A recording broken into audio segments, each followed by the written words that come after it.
बदायूं जिले में मानवाधिकार संरक्षण मंच के तत्वाधान में बांग्लादेश में हिंदुओं और अल्पसंख्यकों पर हो रहे हमले और अत्याचार के विरोध में बदायूं क्लब में जनसभा और धरना प्रदर्शन का आयोजन किया गया। इसके बाद महामहिम राष्ट्रपति महोदय के नाम ज्ञापन जिलाधिकारी बदायूं को सौंपा गया। जनसभा और धरना प्रदर्शन में बदायूं के कोने कोने सैकड़ों लोग बस और कार के माध्यम से बदायूं क्लब पहुंचे। बदायूं में जनसभा और धरना प्रदर्शन में शामिल होने पहुंचे महामंडलेश्वर बाल योगी संत स्वयं प्रकाशानंद ने कहा, बांग्लादेश के अंदर हिंदुओं, अल्पसंख्यकों, ईसाइयों और बौद्धों पर हमले, अत्याचार किए जा रहे हैं। हम भारतीय नागरिक इसका पुरजोर विरोध करते हैं। उन्होंने कहा कि बांग्लादेश में सरकार के तख्ता पलट के बाद हिंदुओं पर हो रहे अत्याचार पर वहां की सरकार कोई ठोस कदम नहीं उठा रही है। वहीं आज बदायूं में जिसको लेकर विरोध प्रदर्शन कर राष्ट्रपति महोदय के नाम ज्ञापन जिलाधिकारी बदायूं को सौंपा गया। हमारी मांग है सरकार को इस मामले में कड़ा रुख अपनाना चाहिए। बदायूं क्लब में बांग्लादेश को लेकर जो अल्पसंख्यकों जो अत्याचार हो रहा है उसको लेकर इसमें प्रोग्राम हुआ, आप भी शामिल हुए, क्या कहना चाहेंगे?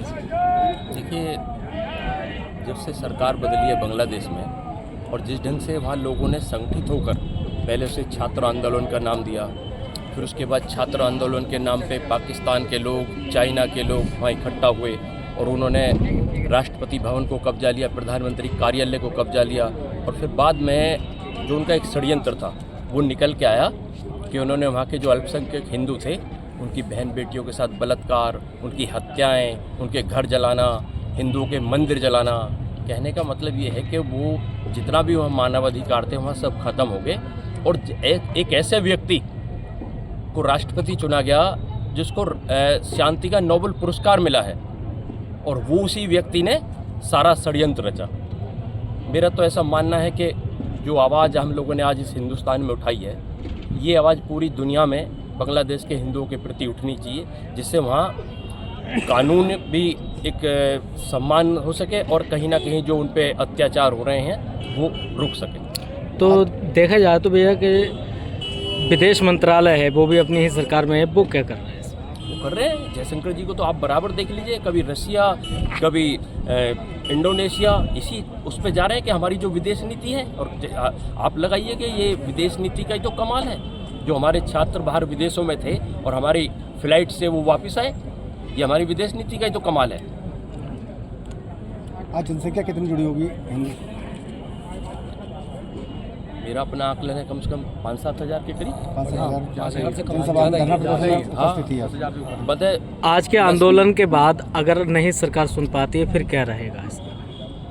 देखिए, सरकार को सुनाने के लिए ही तो धरना प्रदर्शन हुआ है और ये सरकार को सुनाने के लिए नहीं, ये इस आवाज़ को, हिंदुओं की आवाज़ को पूरी दुनिया में गुंजाने के लिए ये धरना प्रदर्शन हुआ है।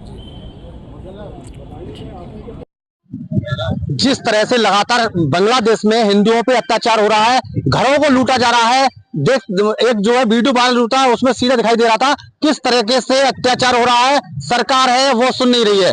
उसी को लेकर आज बदायूं क्लब में एक जनसभा धरना प्रदर्शन हुआ है।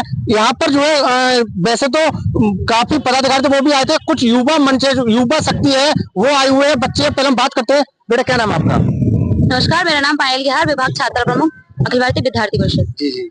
आज जो जनसभा में आपने भाग लिया, क्या है इसका उद्देश्य, ये धरना प्रदर्शन? आज आप देख रहे हैं विशाल जनसभा, मानवाधिकार संरक्षण मंच को लेकर के जो विशाल जनसभा का आयोजन किया गया है, ये संपूर्ण भारतवर्ष के हिंदुओं को एकजुट करके और बांग्लादेश में हो रहे अल्पसंख्यकों को प्रताड़ित करने को लेकर के है। जिस प्रकार के वहां के अल्पसंख्यकों को जो अपनी ही जन्मभूमि, अपनी ही मातृभूमि में जन्मे हैं, लेकिन उसके बावजूद वहां पर वे सुरक्षित नहीं हैं। उनकी रोटियां सुरक्षित नहीं है, उनकी बेटियां सुरक्षित नहीं है, उनकी दुकान सुरक्षित नहीं है, उनके मकान सुरक्षित नहीं है, यहाँ तक कि उनकी संस्कृति, उनकी सभ्यता, उनके कपड़े तक सुरक्षित नहीं है। उन्हें भगवा पहनने पर रोक है, उनकी संस्कृति सुरक्षित नहीं है। वहां पर महाराज जी, चिन्मयानंद महाराज जी, जो विशाल हिंदू जनसभा को लेकर के इस्कॉन मंदिर के पुजारी थे, उनको जेल में बंदित कर दिया गया है। उन पर देशद्रोह का आरोप लगाया गया है और तो और उनके जो वकील थे उनको भी मारपीट करके वहां की पब्लिक के द्वारा मार दिया गया और दूसरे जो वो थे वकील, उनके ऊपर भी उनके घर पर हमला किया गया। तो आप देख सकते हैं वहां पर एक पुजारी, जो अल्पसंख्यक पुजारी था, उसको वकील नहीं मिल पा रहा है। ऐसी स्थिति उस देश में चल रही है। वहां के हिंदुओं को प्रताड़ित किया जा रहा है, वहां के सिखों को प्रताड़ित किया जा रहा है, वहां के बौद्धों को प्रताड़ित किया जा रहा है, यानी कि उन अल्पसंख्यकों को प्रताड़ित किया जा रहा है केवल एक इस्लामिक देश बनाने के उद्देश्य से। और उन हिंदुओं के समर्थन में, उनको समर्थन करते हुए विशाल जनसभा का आयोजन आज पूरे भारतवर्ष में हुआ था। और इसी के साथ साथ यदि हमारी सरकार मांगों को पूरा नहीं करती है तो हम दिल्ली तक जाएंगे और पूरे बांग्लादेश को हिला के रख देंगे, हमारी मांगों को पूरा किया जाए और बांग्लादेश में उन अल्पसंख्यकों को सुरक्षित रखा जाए और उनके मानव अधिकारों की रक्षा की जाए और उनको वैसे ही जीने का अधिकार होना चाहिए जैसे कि एक स्वतंत्र लोकतांत्रिक देश में एक इंसान को, एक नागरिक को होना चाहिए। क्या लगता है जिस तरीका से एक तरफ सरकार है बीजेपी वो हिंदुत्व की बात करती है, वहाँ पर एक तरफ हिंदुत्व पे आक्रमण हो रहा है, क्या कहेंगे इस बारे? बिल्कुल नहीं हो रहा है, भारत में तो नहीं है। भारत की बात, बांग्लादेश की बात कर रहा हूँ। बांग्लादेश में जो हो रहा है वो अभी का नहीं है।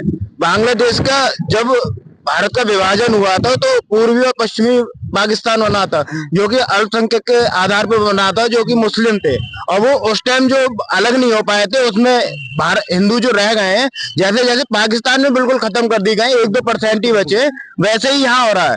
यहाँ भी जब आजादी के टाइम पर 23% थे, जो कि अब 8% रह गए, जो कि बिल्कुल ठीक नहीं, बिल्कुल निंदनीय है। जिस तरीके से सेकुलर की बात होती है ना, जैसे भारत में भी करते हैं, ऐसे वहां भी करते थे, तो आज नतीजा ये आया है सेकुलर का कि वहां पर हिंदुओं को बिल्कुल खत्म कर दिया जाए। क्या लगता है जिस तरीके से अफगानिस्तान में हुआ, पाकिस्तान में हुआ, तो वहीं बांग्लादेश में नहीं हो रहा? निसंदेह 58 देश जो मुस्लिम कंट्री हैं, उनका एकमात्र उद्देश्य है इस्लाम धर्म का प्रचार प्रसार क्रूरता के साथ करना, जिसमें अल्पसंख्यकों का नरसंहार किया जा रहा है।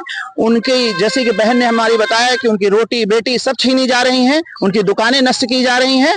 हम भारत सरकार से अभी निवेदन कर रहे हैं कि आप उचित मंच पर, विश्व के उचित मंच पर इस मुद्दे को गंभीरता के साथ उठाएं और बांग्लादेश में हिंदुओं के साथ हो रहे अत्याचार को तत्काल अविलंब रुकवाएं और उनकी सुरक्षा और उनका संरक्षण सुनिश्चित करें, तभी हम चुप बैठेंगे। और भी सकते वो बात करते हैं किस तरीका जो आज धरना प्रदर्शन हुआ है, पूरा क्षेत्र के जो हिंदू थे वो सब एकत्रित हुए हैं, जो आज जो धरना प्रदर्शन हुआ, आगे क्या रणनीति रहेगी कि जिस तरीका से अत्याचार हो रहा है? देख सकते हैं कि हम तो बहुत छोटे होंगे, जिस प्रकार से जब भारत का विभाजन हुआ हम लोग का जन्म भी नहीं हुआ होगा, लेकिन अगर वर्तमान स्थिति देख रहे हैं कि पहले क्या स्थिति रही होगी कि पाकिस्तान में आज 1% हिंदू बचा हुआ है, जहां 22% हिंदू बांग्लादेश में अभी था, वो 11% रह गया है और 6% बौद्ध रह गया है। इसी प्रकार से क्रिश्चियन भी 6% रह गए हैं। तो वहां की स्थिति हम समझ सकते हैं कि किस प्रकार से हिंदुओं को वहां दबाने का, मारने का, कुचलने का प्रयास किया जा रहा है, किस प्रकार से धर्मांतरण तेजी से वहां बढ़ रहा है, किस प्रकार से उनको जबरन इस्लामिक धर्म अपनाने का एक दबाव डाला जा रहा है, तो किस प्रकार जबरदस्ती दबाव डाला जा रहा है, किस प्रकार वहां स्थिति बिगड़ती जा रही है। एक छात्रों का मूवमेंट खड़ा होता है, छात्रों का मूवमेंट खड़ा होने के बाद वहां पर हम देख सकते हैं वो छात्रों का मूवमेंट कहाँ हिंदुओं के खिलाफ खड़ा हो जाता है, हिंदुओं को मारने की प्रयास किया जाता है, मारा जाता है। उसके बाद जब वैश्विक स्तर पे जब छवि बांग्लादेश की बिगड़ती है तो वही छात्र समुदाय एक नैरेटिव दिखाने का प्रयास करता है कि डंडे लेकर और लाठी लेकर वो मकानों के, हिंदुओं के मकानों के बीच में बैठे हुए हैं कि उनकी रक्षा कर रहे हैं, क्योंकि वैश्विक स्तर पर देखा जाए तो बांग्लादेश की छवि बिगड़ रही है और वही स्थिति देखी जाए मात्र इसलिए कि ताकि एक समाज में नैरेटिव जाए कि हम हिंदुओं की रक्षा कर रहे हैं। तो समझने की जरूरत है किस प्रकार का एक नैरेटिव सोशल मीडिया पे सेट किया जा रहा है, लेकिन उसके पीछे, उसके विपरीत देखा जाए तो हिंदुओं को वहां मारा जा रहा है। और हमारी केंद्र सरकार से यही गुहार है, राष्ट्रपति जी से यही गुहार है कि वैश्विक पटल पर ये जो बांग्लादेश में स्थिति उत्पन्न हो रही है उसके लिए एक कड़ा कदम, एक ठोस कदम उठाएं, जिससे कि वहां का हिंदू आज सुरक्षित रह सके। ये देखिए पूरा तस्वीर दे रहा है किस तरीका से। देखिए बाबा है, कुछ कहना चाह रहे हैं, पहले बात जी। मैं इस्कॉन का छोटा सा जो है संदेश वाहक हूँ और स्पेशली मैं आज आया हूँ यहाँ, और मैं प्रमाण हूँ बांग्लादेश का कि किस तरीके से हिंदुओं के साथ वहाँ अत्याचार हो रहा है, जबकि इस्कॉन ने 5000 डेली पर डे लोगों को खाना खिलाया है। तो हमारा दुर्भाग्य है कि हम ही खिला रहे और हम ही बेटा। बांग्लादेश में रहे बाबा? यस, मैं इस्कॉन का जो है 84 से इस्कॉन से जुड़ा हुआ हूँ, वृंदावन इस्कॉन, न्यूयॉर्क इस्कॉन, और लास्ट अभी वे जो है बांग्लादेश वेस्ट बंगाल में हूँ, जो चंद्रोदय का नाम आप जो सुन रहे हैं वो सबसे बड़ा। तो बाबा किस तरीका से अत्याचार हो रहा, थोड़ा डिटेल? वहाँ हमारा बहन बेटी कोई भी सुरक्षित नहीं है। No anyone can safe, this is my request. ये देखिए बाबा से